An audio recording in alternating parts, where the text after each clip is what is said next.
एक सगा बाप अपनी सगी बेटी का 8 साल तक बलात्कार करता रहा। बलात्कार खुद करता था और जब 8 साल तक बलात्कार करने के बाद उसका मन नहीं भरा तो अपने दोस्तों से भी उसने अपनी सगी लड़की का बलात्कार करवाया।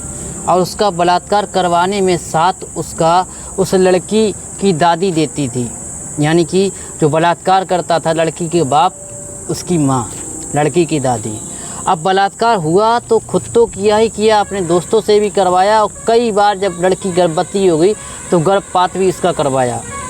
अब जब गर्भपात उसका करवाया गया तो लड़की की जब हालत बिगड़ी, जब तबीयत ख़राब हुई तो इस बात का विरोध जो है लड़की की माँ जो है इस बात का विरोध करती थी कि जो है मेरी बेटी के साथ ऐसा क्यों करते हो तुम लोग।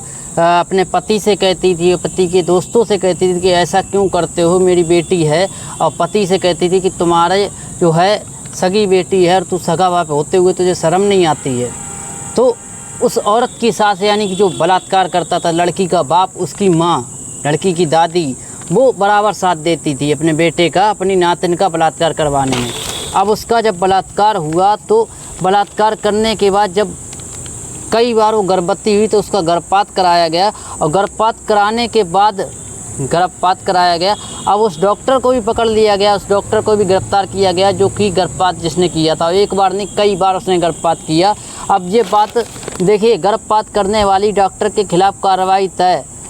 एडीजीसी विकास कटियार व प्रदीप सिंह ने बताया कि आवास विकास क्षेत्र में एक नर्सिंग होम संचालित था। किशोरी को बेहोशी की दवा खिलाकर गर्भपात के लिए ले जाया गया था। यह बात न्यायालय में सुनवाई के दौरान सामने आई है। डॉक्टर के खिलाफ भी कार्रवाई है कि पैरवी की गई है। अब ये बात कहाँ की है मैं बता दूँ आपको। पहली बात तो ये है कि 2008 से जो व्यक्ति है उसका जो है नाम जो है वो लेखपाल है। जो व्यक्ति अपनी सगी बेटी का बलात्कार करता था वो लेखपाल है और लेखपाल जो है 2008 से अपनी बेटी का लगातार बलात्कार कर रहा है। 2008 से बलात्कार कर रहा है तो 12 जनवरी 2020 को उस लड़की की माँ यानी जो बलात्कार करता था उसकी पत्नी ने थाने में रिपोर्ट लिखाई। फतेहगढ़ के एक मोहल्ले में रहने वाली शिक्षिका ने जो है रिपोर्ट दर्ज कराई। तो रिपोर्ट दर्ज कराने के बाद अब उस 4 साल बाद 2020 में रिपोर्ट कराई। अब 2000 जो है उससे पहले उसने 2015 में भी कराई थी, तब 15 में वो गर्भवती हो गई थी। गर्भवती होने के बाद उसका जो गर्भपात करा दिया गया था, मामला टल गया था। फिर 2020 में कराई। 2020 के बाद अब उसका जो है केस पर उस पर कार्रवाई हुई तो उसमें जो है उस लड़की का बाप जो बलात्कार करता था उसको और उसके 8 सहकर्मियों को उम्र कैद की सज़ा मिली।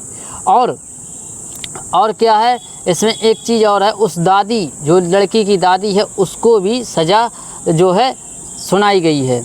और ये लगातार कोई आम आदमी करता हो तो ठीक है, वो तो लेखपाल था भाई।